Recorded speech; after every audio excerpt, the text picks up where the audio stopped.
I have always said on this platform severally that anytime you want to get the thinking of President Uhuru Kenyatta on any matter in this country, then you just need to pay close attention to whatever David Murathe is saying. Just like if you want to get the thinking of Raila Odinga in this country on any particular matter, then just pay close attention to whatever Junet Mohammed is saying. I'm talking of serious matters. And if you want to get the thinking of William Samoei Ruto on any matter, then pay attention to Oscar Sudi. Those three gentlemen always speaks for their masters. Don't be cheated. Last week, David Murathe said something which I want us to analyze in this video today. David Murathe announced that William Ruto's eviction party from current residents is going to happen soon. Telling you is that there are divorce clauses in everything, including that cooperation or coalition agreement with PDR, which we are told was also fraudulently converted into UDA, because that Senate leader, Dulo, that Kagata spoke about, has gone publicly to say they were not involved as a rank and file of the PDR party. These guys went and paid off officials of the PDR, took over. In fact, there is a challenge right now.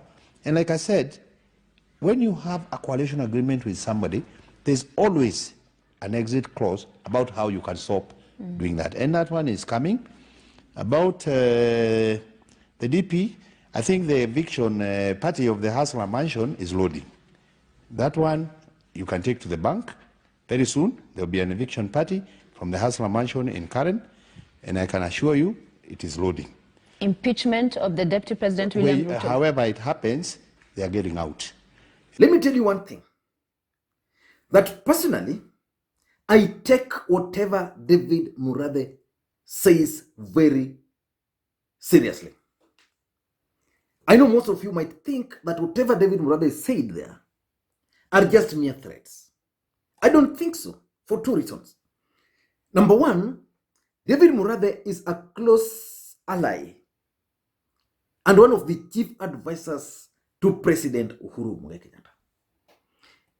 If you were to look for three close friends and three close allies of the president, David Murathe is one of them.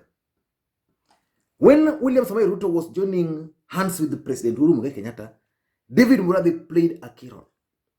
And that's how he ended up as the vice chair of Jubilee Party, taking care of President Uhuru Kenyatta's interest. When David Murathe opted to resign from Jubilee Party, the president refused to accept his resignation. So today, David Murathe is still the Jubilee vice chairperson. All allies of the deputy president were kicked out. And because of that, I don't take whatever David Murathe is saying lightly. Number two, why I don't take him lightly. Whatever he says, I actually take them seriously. I want to ask you a question. Is there anything which David Murathe has ever said which has never happened in this country? I just want you to show me one. Whatever David Murathe has always said has always turned out the way he said them. Let me just give you a few examples. David Murathe was the first person to state that they're not going to hand over the leadership of this country to thieves. What happened after that? President Uhuru Kenyatta stated the same. David Murathe stated clearly that they are going to remove William Ruto's allies from parliamentary leadership. What happened? They were removed. David Murathe was the first guy who stated that they were going to remove all William Ruto's allies. They were going to be kicked out of Jubilee Party. What happened? In fact, David Murathe was the first person to say that Uhuru Kenyatta is not going or was not going to support his deputy. What is happening today? That's the truth. Uhuru is not going to support his deputy. In fact, when David Murathe was forced to resign, it was because of that particular statement. So I take whatever David Murathe states very strongly. But what were the objectives of his statement? Because in politics, nothing happens out of mere coincidence. What was his objective of making this particular statement that they are going to remove William Samoei Ruto from current residence?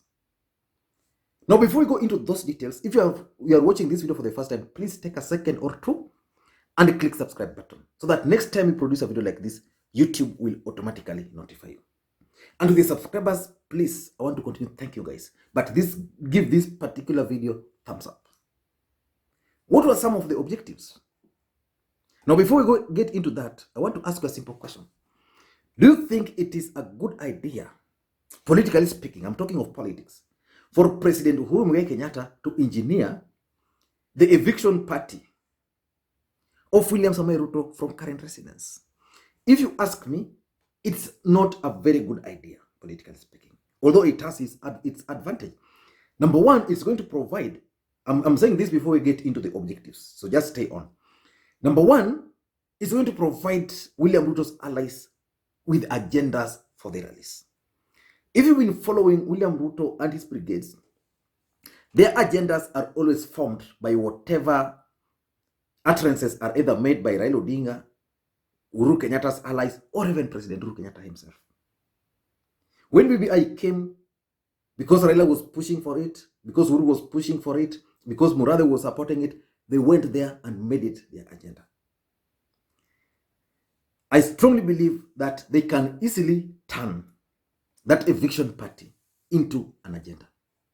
And I think I'm not wrong. Because today, well, in Gatanga, which is the hometown or the home constituency of David Murathe, they were very clear. And they talked about it. They made it one of the agendas there. So it's not a very good idea. Number two, is going to give them sympathy. If Uhuru is keen on destroying his deputy, then he should not allow him to gain any further sympathy. His actions should be geared towards just finishing the deputy president, but not gaining him sympathy. Generally, people tend to feel for those who are being seen as being sabotaged. So he'll get sympathy for that. So it's not a good idea. And number three is the timing. Is the timing wrong to evict William Samoei Ruto from that office? If you ask me, the timing is not right. If Uhuru wanted to evict Ruto from current office or residence, that ought to have happened several months ago. How many months do we have to the next election? Of course, we are going to go for the referendum. Then after that referendum, then probably the next general election. So it's not a good idea. But what were some of the objectives? Why do you think David Murathe made that statement? In my view, 4 reasons. Number one, they wanted to provoke the deputy president. If you've been following William Samoei Ruto's politics, and if you've been also following President Uhuru Kenyatta's politics, Uhuru Kenyatta is a very smart politician. William Ruto is reactionary. Let me give you an example. Uhuru Kenyatta will just speak once on a particular matter. Then you'll wait and see action following. What about the deputy president?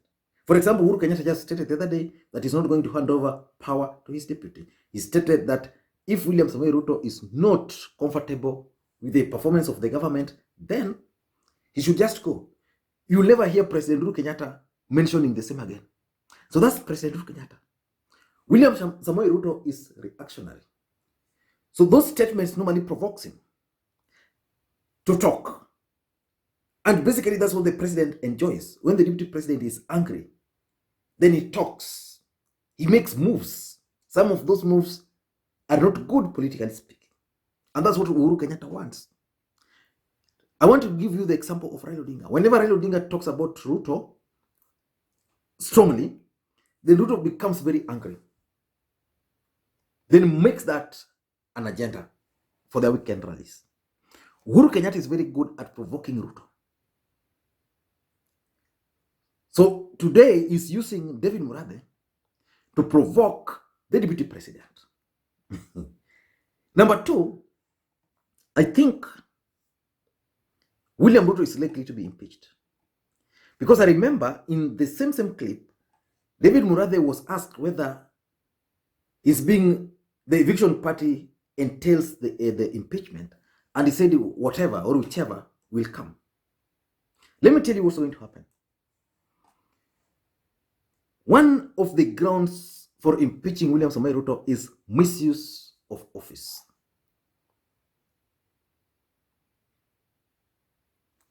When these guys will initiate this removal from this particular current residence, they are going to come up with grounds for his removal. Remember, for you to impeach the president, there are certain requirements which you must meet. One of them is misuse of office. I want to ask you, current residence is supposed to be the official residence and office of the deputy president of the Republic of Kenya. Is there any other thing which happens at that current residence apart from politics? Go back to Kibra by-election. During Kibra by-election, that office was turned into a campaign center. Remember, even if you are an ODM person who is a Kenyan, you are actually supposed to go to that office and seek for services. William Ruto has turned it into kind of tanga-tanga thing. The only people allowed to that office are his tanga-tanga brigades. Yet, taxpayers are paying to sustain that particular office. So these guys are laying the ground to impeach the deputy president. Number three, I want to be very fast. I think there's also clearly a strategy to reduce his political activities.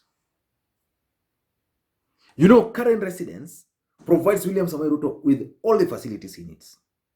If I go there today, then I take breakfast there or even lunch or whatever. Those money, those expenses will be catered for by the state. So the moment someone will go to court to stop William Ruto from using that office, then the court will grant them. So it means his political activities will reduce. I know you're going to ask me why. The simple fact that currently William Ruto doesn't have a much bigger office, a much bigger compound than current residence. So if someone will go to court, because they might do that, to stop Ruto from hosting political delegations there. Remember, during the Kibra by-election, this office was even turned into a church. So I think these guys want to reduce William Ruto's political activities in the country, because Karen provides him with a very good. The other one is Weston, where he can hold these meetings. But Weston is an hotel which is supposed to be run professionally. So you can't expect William Samoei Ruto to continue hosting delegations after delegations at Weston. Can't be sustained. Maybe his maybe his private residence. I've never seen people even take photo from that. Number four, I think they're also keen on forcing the deputy president to spend. Very simple. The current residence, the cost, everything catered for by the government. So if he's kicked out there, it means he will be forced to get an alternative, which means he'll have to pay rent, he'll have to pay staffs and things like this. And lastly, I think David Murathe was also just keen on sending the message about Jubilee divorce. There is no question, no doubt. Jubilee Party is dead. We're just waiting for the date of the burial. Probably that's why David Murathe is talking of eviction party. Thank you, guys. But before I leave, I want to ask you this question again. Do you think it's a good idea to remove William Ruto from the official residence of the Deputy President of the Republic of Kenya? Remember, if the Deputy President William Ruto today is not the Vice President or is not the Deputy President, someone else will be Deputy President and will be expected to stay at that residence. Do you think it's a good idea to remove him? Let me read your comments. I'm going to be here today just to read the comments in the next 2 hours and respond to each and every comment. Again, it's long since people contacted me. You can always reach me out on my WhatsApp number, which is 0777 741323. 0777 741323. Enjoy your day.